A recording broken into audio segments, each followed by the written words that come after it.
Ah oui, merci na bandeko balanyo surtout bomesana kota la biso partout babi tindika chaîne o et pesa kabino ba info nyonso tout sauf rien babi to bomba kate to lobaka bo solo to la kisaka nyonso tout melelo to kiti to zana dossier mo to solo la c'est makamotali ka mboka c'est état de trois ne bomoni na ba titre wana ya next topic ka mesana ko pesa bino ba info nyonso mona ko yamba mwana mboka Dédé Amuli o azali bon il va se présenter pour ba musoso ba statut d'échangerait mo to mona ka villageois village de Bandal Kinshasa mo bebele Kinshasa mon village après makambo échange ke bele mais na minute to ba position ya Dédé Amuli osana nous se présenter.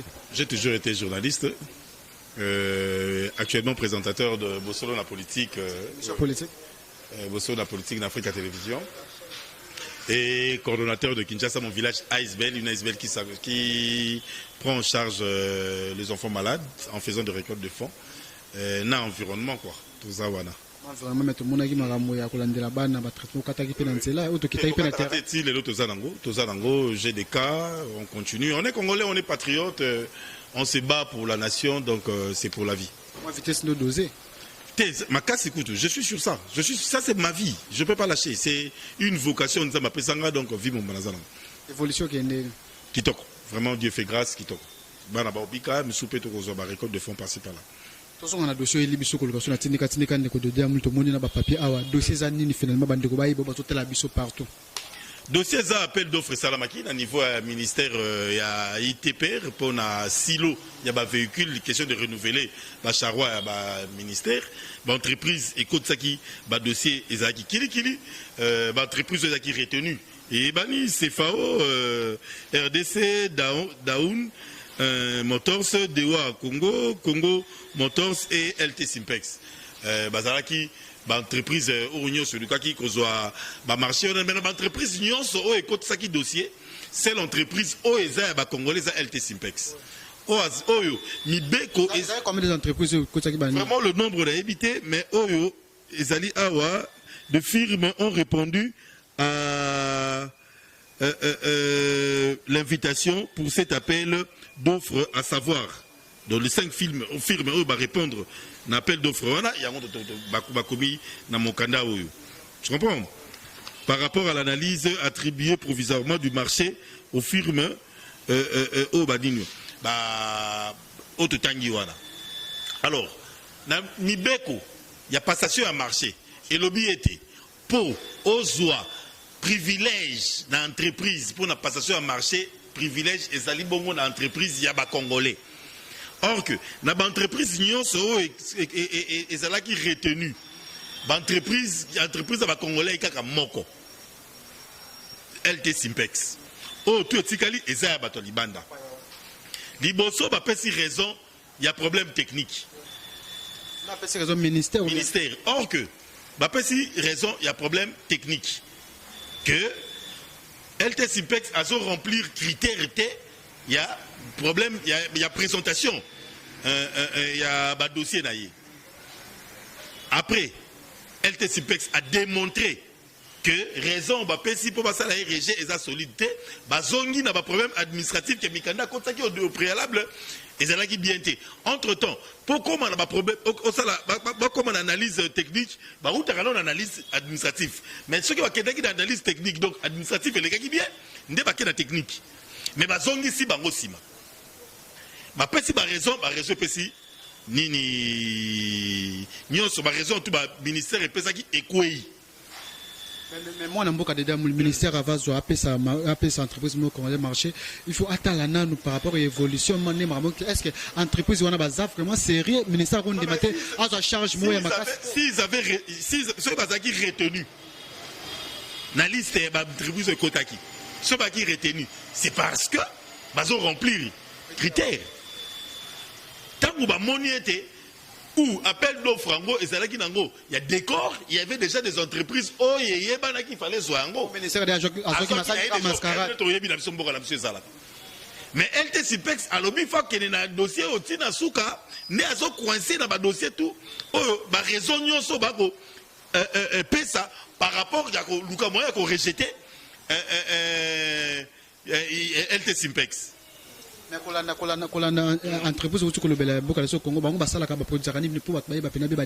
ezali ko produire té, ezaba entreprise oyo et té kakabami tuka. lokola CFAO, lokola Congo Motors, lokola LT Simpex, lokola Onyo Sototangiao. L'entreprise était karami tout cas. Mais loi à passation de marché public, l'article 35 est stipulé que pour la passation à marché, appel d'offres, ce que Salami privilège dans l'entreprise Yamboka. Le ministre Atala qui m'a mis sur avantage de famille politique n'a été pour ministre le côté FCC. À ça côté FCC, à ça la côté il y a des copains Minako. Minako ça qui dit solo était déjà la législature l'équipe européenne c'est le président et l'Assemblée nationale mituka oyo ba député bazwaki et ça Congo Motors na salaki offre.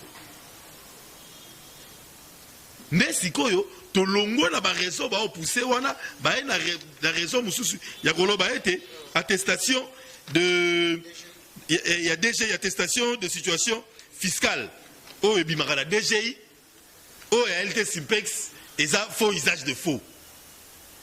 Mais il y a des signatures. Il y a des sceaux. Il y a des sceaux, il y a des signatures, il y a des autorités. Oh, il y a des DGI. Mais peut-être que ça va dossier vérifier, vérifier surtout des preuves. Mais lobby était LT Simpex, Azal Nabanyongo na DGI. Quelle est l'entreprise Awa Namboka na Bisoto Landela? Problème il y a fiscalité. Congo Motors ça Nabanyongo na DGI. L'entreprise au Nyon c'est Nabanyongo na DGI. Ceux qui bango balobi, balingi ba retenir Awa par rapport à l'analyse attribuée provisoirement le marché, hein, le rapport d'analyse attribue provisoirement le marché aux firmes Congo Motors et Dawa Congo. Tout le monde dit Congo Motors et Dawa Congo Oyo. Basala banyongo na naninité, na DGIT. Congo Motors et Balibani. Ba boto la marché wana. Sota libe bon ba boto la marché wana bazo déjà place déjà. Yango ba combien watts? Le rapport d'analyse attribue provisoirement le marché aux firmes Congo Motors et Dawa Congo. Mais attends, qu'on se le dise. Bango Basana Banyongo na DGIT. Entreprise ça qu'on défendre est-ce que le marché n'y a ma casse nous bango basona mboko basala que nous makambo vanda pe au que no ministère peut ça bango confiance. Comment on doit dire que non et peut ça qui l'Assemblée nationale sur les cas. Na mboka na biso. On est congolais. L'expérience ne s'acquiert que na moko mi balé mi satu minei. LT Simpex azala ba marché et belé oyo na mboka na biso asala eyebana oyo a démontré pe na ministère ITPR a démontré yango ba yebi yango. Parce que ba stipulé yango awate. Ce qui tam so asala marché ba silo o ba sengité mais asala déjà ta il y a l'eau moko il y a ndambo à l'eau. Donc rien ne manque. Bapé ça y est silo parce que c'est une entreprise congolaise. Ensemble, on a un ministère. Balandelati silo anou comment? Bakomi que LT Simplex n'a pas l'autorisation. Il y a un fabricant le roi Nissan na Toyota. Non mais ils ne peuvent pas tendre présentation à Bango en acceptant qu'ils sont capables. Il y a que mais mabalo ya babi tukawana Nissan na Toyota. Na demande à ITPR sans pour autant que ça a contact avec l'entreprise. Voilà, c'est une entreprise sérieuse, LT Simpex. Mais comment on a par rapport à dossier, comme déjà à niveau ni ministère a commis déjà le ministère décision ni azuma à mesure qui est on est nani LT Simpex aujourd'hui azali na dossier na niveau il y a Conseil d'État to kolandela to komela ki ba entreprise nyonso ya régulation ya marché public ba zwa ki autorité de régulation de marché public bango o bakomi mokanda oyo bazwaki mikanda na bango to zipe ba réponse na bango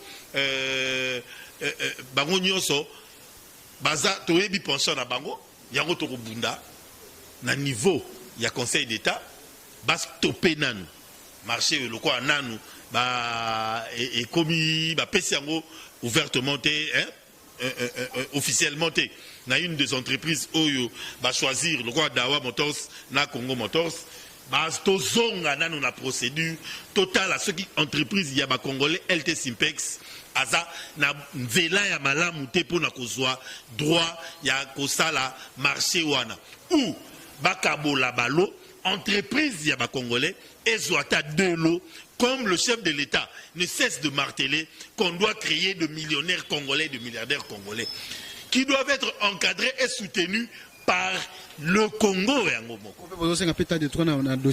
Évidemment, ceux qui Congolais aiment soutenir ou de rendre son frère congolais millionnaire ou milliardaire, qui le fera à la place? Personne.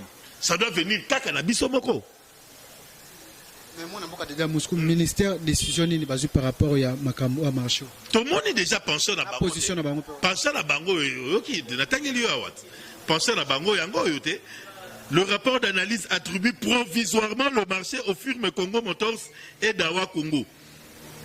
Dont le lot est dans le lot 1, 2, 3, 4 et 5 à la première et le lot 6 à la seconde. Il y a 6 lots. Le 1, 2, on va repasser ça la LT Simpex. 2, 3, on va passer ça. Au moins qu'il y ait une entreprise congolaise, Nakati, il y a offre Oyo. Le ministère pas au banga keno akoki kondima azo entreprise mo ebi pipi comportement ba congolais belé ba bisama kambe belé aux apiano ebi mona mboka dede amu ba ko ba pesa confesse marché mne me kompe comme ba vendre belé na kati wana. Voilà, c'est une supposition. Mabe oya sali ezaye ta salité ezaye kuna ta salité. A pitié mikana na makamuna inyo c'est ça en bonne du forme. Totambola nanu to mekananu. C'est déjà combien de temps que cette entreprise va soutenir? C'est pas que je soutiens cette entreprise. Je défends une entreprise congolaise. Nazako défendre ndé Makila Nangaï. Makila Nangaï c'est le Congo. Makila Nangaï c'est le je suis un patriote. Et ça patrie. Dans une défendre intérêt à Congolais. Si c'était une entreprise Congo Motors ou CFAO ou tout ça. Parce que ceux qui basent, ils vont rentrer chez eux.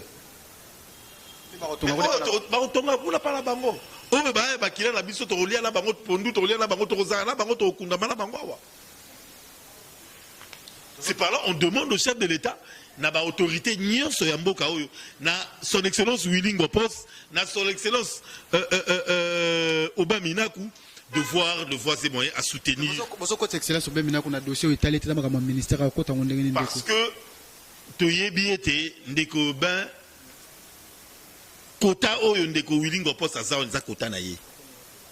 Ministre na kota na ye mutachaki na gouvernement. Kota wana eza kota ya Oben. C'est comme si pas un dossier. Vraiment, baza ba Congolais. LT Simpex, eza Congolais. Mali mais poto chiter déjà dans dossier il est connu comme ça par rapport à dossier au poto conclure déjà pour l'entretien. LT Simpex est en bonne due forme dans dossier. LT Simpex est en ordre dans dossier. LT Simpex est capable d'amener le silo de véhicules demandés par le ministère de l'État. LT Simpex est capable, il y a pour démontrer noir sur blanc que il y a un silo. Si le gouvernement ou le ministère trouve que silo au LT Simpex et l'équipe est belé, mais à Kabela est à de l'eau. Mais au moins une entreprise congolaise a la peine à marcher. Vraiment, on ira jusqu'au bout dans le dossier. Jusqu'au bout. Mais au moins, intérêt, il y a une entreprise congolaise. Et Bima, le peuple d'abord. On doit se soutenir entre nous, Congolais. Après, Torobo est expatrié, il faut investir dans Mboka Labiso. Mais moi, na Mboka, Makila na yo, nanu, privilège, nabiso, combat nabiso, Toro Bunda, pour na LT Simpex. Ndeko Ngopos, nabandeko ya cabinet. Ceux qui kanyak et tambola qui ndé Toro Yoka, il paraîtrait kanyak et tambola, pour na marché oyo, nandimité. Bapesa, bandeko LT Simpex, Mosala, Bapesa bango balo, oyo, ils sont capables de le faire. Ils sont capables et ils sont en ordre dans les documents là-bas. Non, c'est eux qui balancent le marché. Il y a silo, il y a vécu pour le gouvernement. C'est bon, déjà, mon toujours, toujours, mon traité, toujours, par rapport à dossier, tu évites, tu comme des sous, ils ont sonné le bac, ça peut tout conclure déjà. Et là, on va c'est ça, Kakamoko, bah, qui n'est vérifier dans DGI, Mikana Nyonso, ya DGI, OLT Simpex, Azanango, ils ont en bonne due forme. Azwa Mukana, mon côté na Mayuya. Et la signature, ils sont vivants. Ceux qui vont signer qui va cacher qui na Mayuya, mais pas Kangabango, c'est eux qui doivent être arrêtés. Parce que Mikana na Mayuya te. Attestation de situation fiscale. Et ça Mayuya te. Donc tant que vous et que LTCPEX a utilisé Mikana faux usage de faux. Ça c'est juste quand on fait couler son chien en la cuisse de rage. Merci. Merci beaucoup. Et ça là qui moi na mboka de mon micro na biso ya tindika boyoki to PC aloba dossier o azala ki nango bozala toujours fidèle na chaîne na biso bo s'abonner ba numéro za affiché wana bo benga mbala sima na tiki bino ciao.